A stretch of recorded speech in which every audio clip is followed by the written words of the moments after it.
Саламатсыздарбы, урматтуу телекөрүүчүлөр. Биз сиздер менен бүгүн кыргыз тилине туура жазуу эрежелери боюнча сөз кылмакчыбыз. Анын ичинде йоттошкон тамгалар боюнча айтып берем. Йоттошкон тамга дегенибизде биринчи бул эки тыбыштын биригип бир тамга болуп жазылуусун айтабыз. Мисалга ала кетсек, ый плюс а тыбышы барабар бизге я деген йоттошкон тамганы берет. Бизде йоттошкон тамгалар төртөө деп билебиз. Алар я, йо, ю, е тамгалары.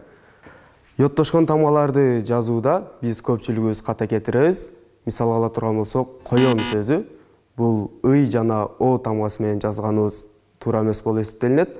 Ошондуктан коён деп бул вариантта жазганыбыз туура болот.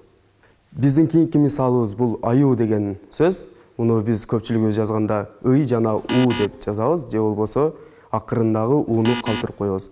Бул сөздүн мен туура жазылуу вариантын сиздерге айта кетейин. Бул а, ю жана у болуп 3 тамга менен жазылат. Тиет деген сөздү ала турган болсок, бул жерде көпчүлүгүбүз ката кетиребиз.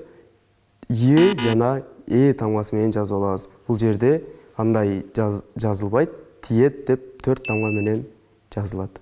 Кийинки мисалдарды ала турган болсок, таяк, боек, коюу, аял сөздөрү. Бул варианттагы сөздөр туура эмес жазылган. Ал эми жогорудагы сөздөрдүн туурасы экрандагыдай жазылат. Ошондой эле йоттошкон тамгалар кабатталып келип калышы мүмкүн. Мисалга ала турган болсок, коёюн деген сөздү биз көпчүлүгүбүз ый о жана ый у деп туура эмес жазып алабыз. Мындай жазбаңыздар, бул туура эмес. Туура жазылуусу коёюн деп йо жана ю тамгалары менен жазганыбыз туура болот. Мынакей урматтуу телекөрүүчүлөр, йоттошкон тамгалар боюнча аз да болсо маалымат берип өттүм.